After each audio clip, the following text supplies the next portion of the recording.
It feels like we live in a clippers renaissance. There are more and more of those on the market, but that also raises more and more questions. Where, why, or how to even use them. In this video I will tell and explain you why you need to have at least one in your arsenal, how to use it in a combination with limiter, and finally, what's even the purpose of clipping.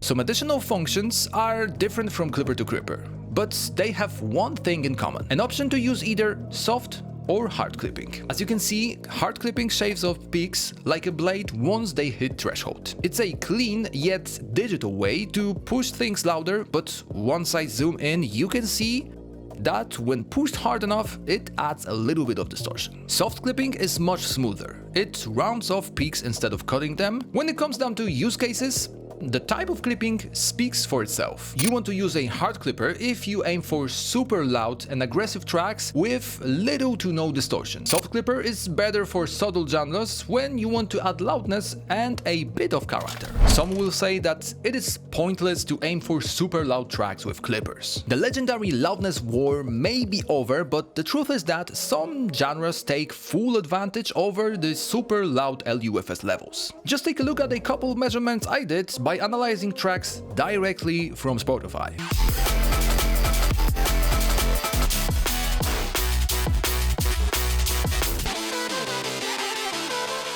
It's highly subjective whether those sound good or not, but you won't tell me that they sound distorted or not punchy enough. It will be cool to know your thoughts about loudness in the comments.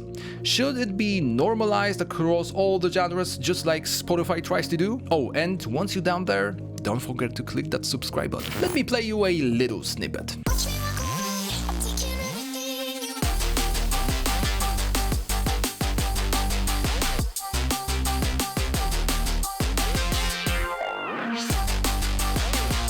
So what if I told you I have clippers all over the whole session? One on my vocals, one on my mid-bass group, obviously on drums as well, and finally one on my master track.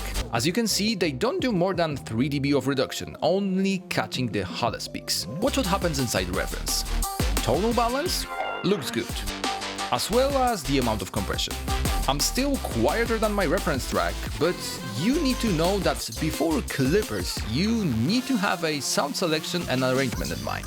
Those two can already get you to the loudness targets you're aiming for. If you never used clipper before or you're scared of using them, here is how to use one of our recommended ones, K-Clip. I have it on drums, and basically all I need to do is to drive it. You can link the input and output if you're happy with the peak level you already have. It's easy to know the difference and hear the effect while using Delta button.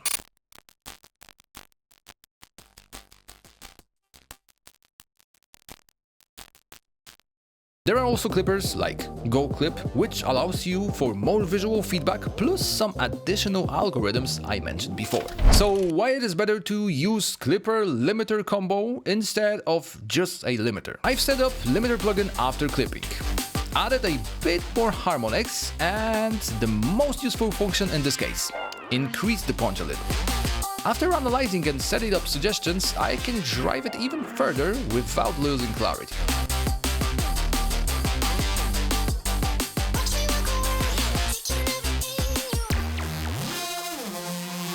Now look what happens once I disable the clipper.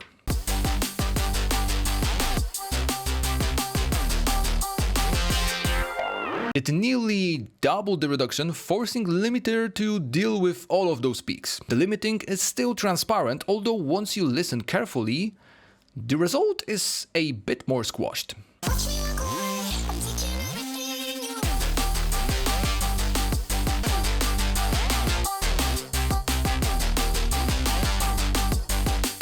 That's because all limiters are basically compressors with a very high ratio.